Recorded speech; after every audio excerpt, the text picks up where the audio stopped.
Et il y en a qui ont réagi avec ironie, je vous dirais, comme par exemple ce père de famille qui a mis une vidéo de sa fillette de 4 ans et je vous laisse l'écouter, vous allez comprendre la nature ironique de la vidéo. Bonjour Chloé, quel âge as-tu? 4 ans. Oh, et est-ce que tu es capable de dire le nom de la dame à côté de toi? Oui. Oui, c'est quoi son nom? Jamila Benabib. Bravo Chloé, tu as battu le maire Jean Tremblay, tu es très bonne!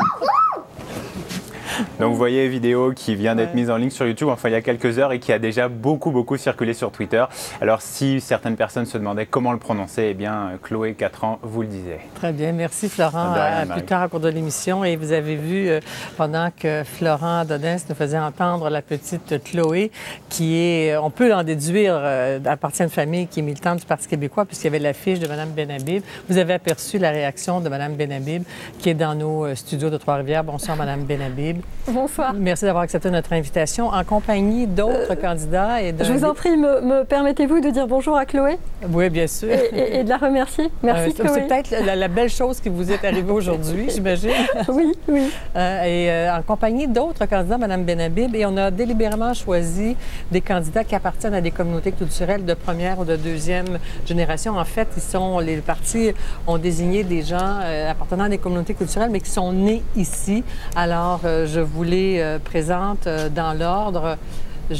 Après avoir présenté Mme Bellet, je vous présente Joyce Clavounos, qui est députée, candidat du Parti libéral dans Laurier-Dorion. Bonsoir, Mme Bonsoir. Dominique Andelade, candidat de la Coalition Avenir Québec dans Fabre, né ici de parents haïtiens, de parents fort connus d'ailleurs et appréciés. Bonsoir. Et bonsoir. Et Will Prosper, candidat de Québec solidaire dans Bourassa-Sauvé, également né ici de parents haïtiens. Alors bonsoir à nouveau à tous les quatre. Alors, une réaction. Comme on a entendu votre réaction, Mme Benabib, je commencerai ici par vos adversaires, mais vous avez beaucoup de choses en commun. Réaction face à ces déclarations du maire Tremblay. Est-ce que vous croyez ce que vous avez entendu? Est-ce qu'il y a une part de racisme là-dedans, même s'il s'en défend? Est-ce que c'est une forme de xénophobie? Dominique Andelade. Moi, je crois que les propos qui ont été tenus sont vraiment inacceptables au Québec. Il n'y a pas deux catégories de Québécois. Il y a des Québécois au Québec et peu importe les origines. Et je pense que ces propos-là, ils devraient effectivement s'excuser. Et nous, ce qui nous importe particulièrement à la coalition, c'est de voir comment est-ce que, avec les immigrants, nous allons davantage et mieux intégrer les immigrants que l'on a. Et pour vous, M. Clavounos? C'est des propos divisifs. Madame Dussault, on peut pas être d'accord avec des propos de même. Tous les Québécois sont égaux là, et ont le droit d'exprimer leur opinion durant une campagne électorale. Et M. Prosper? Je pense pas que ces propos-là reflètent l'opinion de la vaste majorité de la population québécoise. Je pense qu'il faut qu'on se donne les moyens justement pour prévenir de tels propos et que c'est tout à fait inacceptable. Et on ose espérer, j'ose espérer, que le maire va faire des excuses formelles. Alors là, vous aussi, vous demandez des excuses. Vous aussi, M. Clavounos? Oui, il devra s'excuser. Alors, je viens à vous, Mme Benabib, parce que peut-être que la confusion vient, on s'est parlé hier, puis je vous repose aujourd'hui la question du fait que dans le passé, vous avez adhéré à une position qui amenait le retrait du crucifix à l'Assemblée nationale. Certains ont voulu faire une controverse autour de cela. Vous nous avez dit hier vouloir adhérer maintenant à la position de votre parti.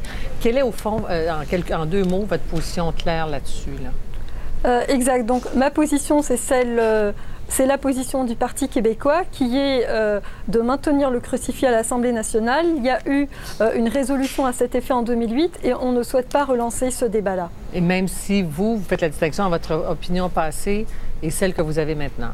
Exact. Bon. Alors, aujourd'hui, qu'est-ce que vous pensez de ça? Qu'est-ce que vous pensez de la question du crucifix? La question a été discutée à l'Assemblée nationale et l'Assemblée nationale s'est prononcée de façon unanime pour maintenir le crucifix. C'est un symbole de notre histoire, de nos traditions.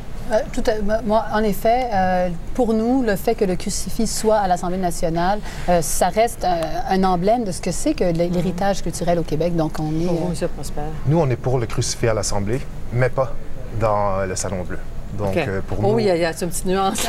Il y a une petite nuance. Je pense que ça fait partie du patrimoine québécois et il ne faut pas s'en cacher. Ouais. Donc, on prend part, on est d'accord avec le crucifix, mais qui se tienne dans le musée, dans l'Assemblée, pas au-dessus, parce qu'il faut clairement séparer la religion et l'État. Ouais. Est-ce que c'est une tempête dans un verre d'eau, cette histoire aujourd'hui de tempête, d'histoire de crucifix, pas crucifix à l'Assemblée nationale? Parce qu'il y en a qui voient vraiment une contradiction entre le fait de prôner la laïcité tout en maintenant le crucifix à l'Assemblée nationale. Madame Dussault, vous suivez nos travaux à l'Assemblée nationale. Le crucifix a toujours été en haut du trône. Là. Ouais. Il n'y a rien qui se... On ne prend pas des décisions sur les dictats de la religion là, à l'Assemblée nationale.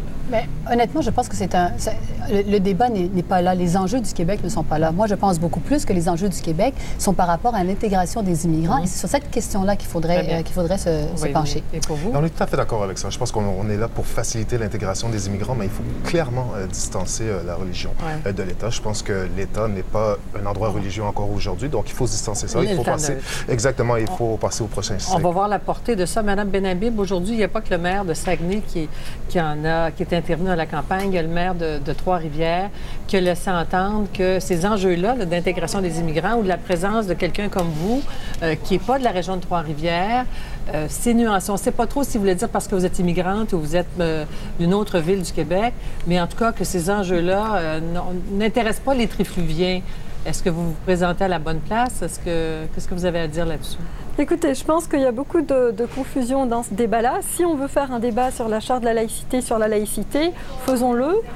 Nous sommes ouverts au Parti québécois à le faire, mais ça ne s'arrête pas là. Je veux dire, il y a toute la question identitaire que nous avons choisi de débattre dans cette campagne électorale et nous avons choisi de nous affirmer autant que peuple avec des valeurs, une culture, une histoire et un bagage culturel. Donc moi je pense que cette question est essentielle dans le vivre ensemble et c'est elle qui caractérise l'intégration et la citoyenneté. Cette question-là n'est pas banale et d'ailleurs elle transcende toutes les sociétés occidentales à l'heure actuelle. Ma question portait surtout sur le fait que vous êtes candidate, vous représentez peut-être cette idée-là, ce débat-là, mais vous êtes à Trois-Rivières et le maire dit bien, ça n'intéresse pas les gens de Trois-Rivières. J'aimerais vous entendre spécifiquement sur cette question-là. Comme s'il y avait deux Québec, en fait, le Québec de Montréal, qui est multiethnique, et le Québec blanc, francophone, homogène d'ailleurs. Oui, moi je ne le pense pas. Je pense qu'il y a un Québec qui est un Québec ouvert, jaloux de son histoire et de son patrimoine et qui se pose des questions comme tous les peuples de la Terre s'en posent. On n'est pas plus citoyen lorsqu'on habite à Montréal ou moins citoyen lorsqu'on habite à l'extérieur de Montréal. Je pense qu'il y a une unicité à avoir lorsqu'on appartient à un même territoire et je l'espère bientôt à un même pays, qui est le Québec. Très bien.